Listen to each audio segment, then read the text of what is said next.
The alarm tore through the ship before I even opened my eyes.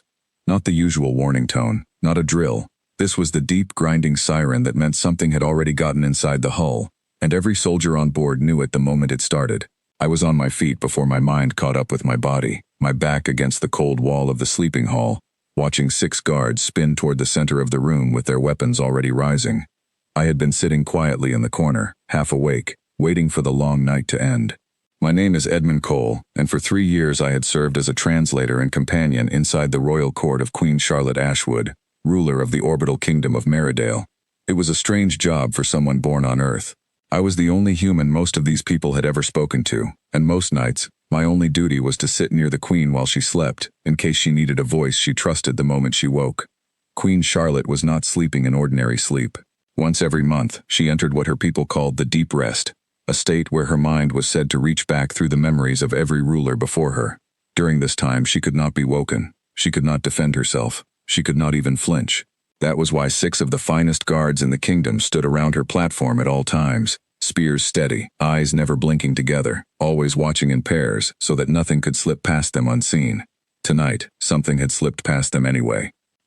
The wall on the far side of the hall was gone, not broken, not blown apart. It had simply vanished, as if it had never existed, leaving a perfect circle where thick metal plating used to be. Smoke curled from the edges, glowing faintly, and through that gap walked something that made every hair on my arms rise at once. It stood taller than any person in the room, its body covered in black armor that looked as hard as stone, with 4 arms and no face that I could see. I had heard stories about machines like this from smugglers and old soldiers who liked to scare each other over drinks. They called them reclaimers, ancient hunting machines built long ago by forgotten enemies of royal bloodlines. Machines that never stopped, never bargained, and never left without finishing the job they were sent to do. Captain Laura Finch did not wait for orders. She barked a single word, and the 6 guards moved together into a tight formation, forming a wall of bodies and spears between the machine and the sleeping queen. It was a formation they had trained for years to perfect, one they had never actually needed to use in real life until this very moment. The machine did not slow down. Its front limbs met the first 2 spears, and the weapons broke apart as if they were made of dry branches. Laura shouted again, trying to reform the line, but the machine was already pushing through the gap, moving straight toward the queen with a purpose that chilled me more than the sight of its strange body ever could. I do not remember deciding to move. I only remember that 1 second I was pressed against the wall, and the next second I was standing between the machine and the platform where Charlotte lay sleeping, her hands folded gently over her chest, completely unaware of the chaos exploding around her. It was not bravery. I want to be honest about that, because I know how these stories get repeated and twisted until the person in the middle of them sounds far braver than they really were. I moved because in 3 years of watching this woman sleep every single month, guarded by soldiers who clearly loved her, I had never once seen peace on her face when she woke. She always looked tired, like she had been carrying something heavy through her dreams. And some small, foolish part of my mind decided that if this was going to be the last thing I ever did, it was not going to happen with her dying alone while soldiers fought behind her back. The machine raised one of its heavy arms above me. I closed my eyes. The strike never landed. I felt the rush of air pass beside my shoulder, close enough to feel the heat of it, but nothing touched me. When I opened my eyes again, the entire hall had turned a blinding gold, so bright it hurt to look directly at anything. The machine's arm had frozen in place, and its whole body began making a sound like a bell being struck over and over, faster and faster, until the sound blurred into a single high note. I turned toward the queen. She was still asleep, still lying exactly as she had been for hours, breathing slow and steady, her face calm.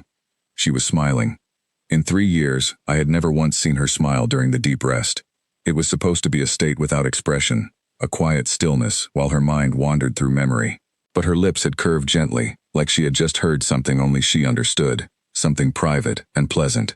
The golden light was pouring from an old iron necklace resting against her collarbone, a piece of jewelry the court had always described as ceremonial, worn out of tradition rather than any real purpose.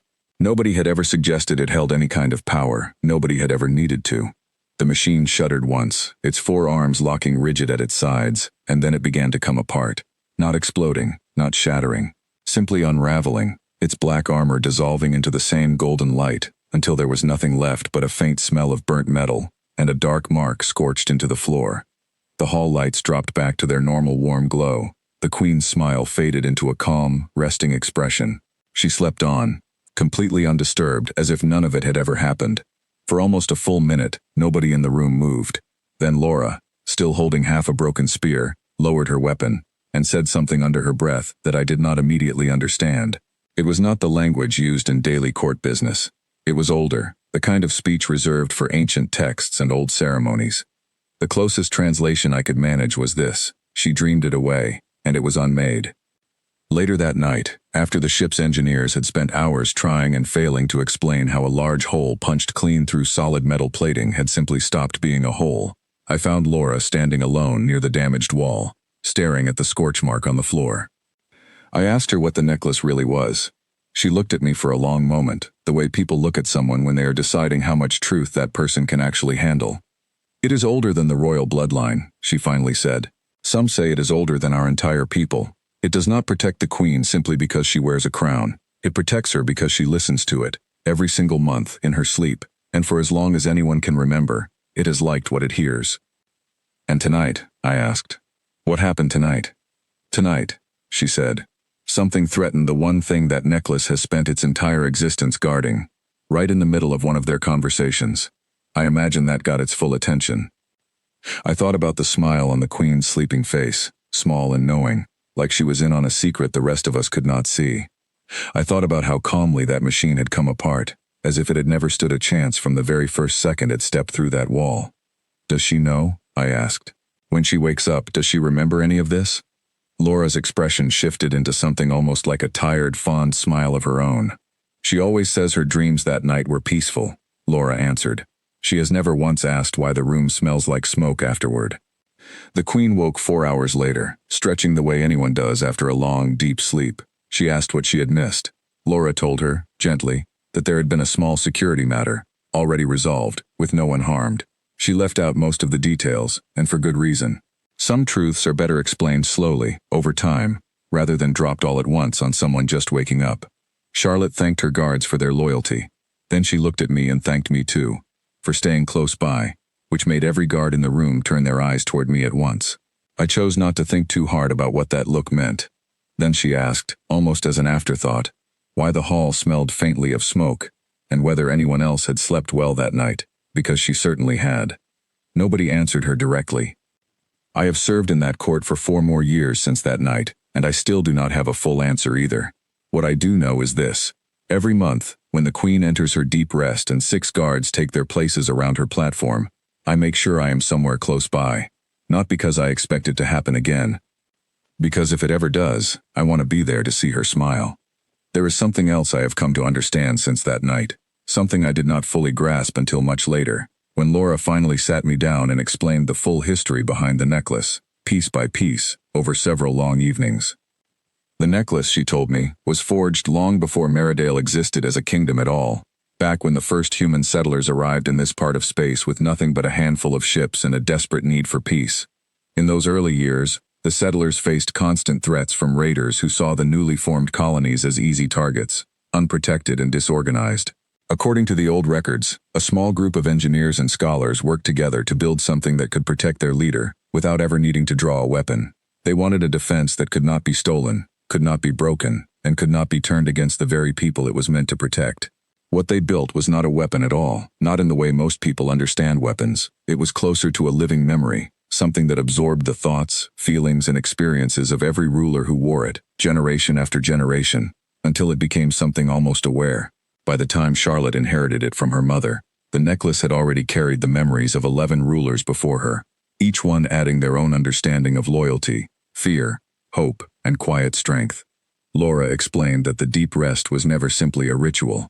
It was the only time the necklace could fully connect with its wearer, drawing her thoughts into its collected memory while offering guidance back in return, quiet and wordless. This was why the queen could never be woken during that time, and why the guards took their duty so seriously. It was not superstition. It was protection, built on centuries of trust between a family and the strange, ancient thing they carried close to their hearts. I asked Laura why nobody had ever told me any of this before, especially given how close I had grown to the royal family over the years.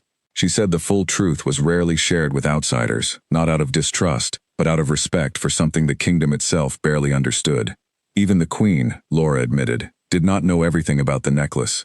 She simply trusted it, the same way her mother had trusted it, and her mother before that. In the months following the attack, security around the Queen increased significantly. New scanners were installed throughout the ship, capable of detecting unusual energy signatures before they came anywhere near the royal chambers.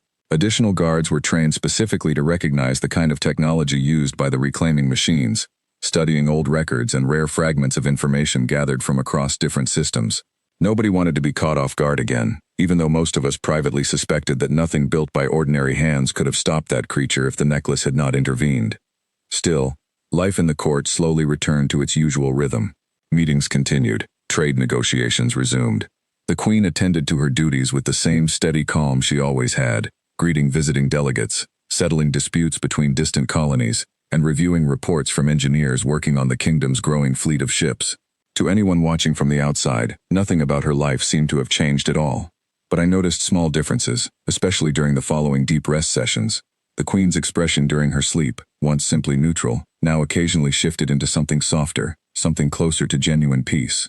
I never saw the golden light return, not once in all the months that followed, but I sometimes caught the faintest smile crossing her lips, brief and quiet, gone before anyone else in the room noticed it. I began to wonder if the necklace was still speaking to her in some way, even without the threat of danger to provoke it. Perhaps it simply enjoyed the quiet nights just as much as the difficult ones. Perhaps, after everything it had witnessed and absorbed across so many generations, it found comfort in ordinary peace, the same way any living thing might. One evening, several months after the attack, Charlotte asked me to stay behind after a council meeting had ended. The room had emptied out, leaving just the two of us and the soft hum of the ship's systems in the background. She looked at me for a long moment before speaking. She told me she remembered nothing from that night, not clearly, but that she had woken with an unusual feeling of gratitude, as if something inside her had been thanked, though she could not explain by what or for what reason. She asked if I understood what had happened. I told her the truth, as carefully and honestly as I could, including everything Laura had shared with me over those long evenings of conversation. Charlotte listened quietly, her expression thoughtful rather than surprised. When I finished, she reached up and touched the necklace resting against her collarbone, running her fingers gently over the old iron surface. "I always thought it kept me safe simply because it was tradition," she said. "I never imagined it might actually care." I told her I believed it did, based on everything I had seen and heard since that night. She smiled then, a real smile, warm and unguarded, nothing like the private expression I had seen during her sleep. "Perhaps we are not so different," she said. "All of us carrying quiet things inside us, hoping someone will notice when it matters most." I did not have a response for that, not one that felt adequate, so I simply nodded, and we sat together in comfortable silence until the ship's evening lights dimmed for the night cycle. Looking back now, years after that terrifying night in the sleeping hall, I understand that the true story was never really about the machine that broke through the wall, or the guards who fought bravely to protect their queen, though their courage deserves every bit of recognition it has received. The real story was about trust, quiet and ancient, passed down through generations, waiting patiently for the moment it would be needed most. I still sit near the Queen during her deep rest, just as I did that very first night. The guards still stand watch, spears steady, eyes sharp. And though nothing quite as dramatic has happened since, I find myself paying closer attention than ever to the small, private smile that sometimes crosses her sleeping face. Because now I understand what it means. It means, somewhere deep inside that ancient piece of iron and memory, something is listening. Something has been listening for a very long time, and whatever threatens the person it loves, in the space between one breath and the next, will find that peace can be its own kind of strength, quiet, patient, and far more powerful than anyone watching from the outside could ever expect.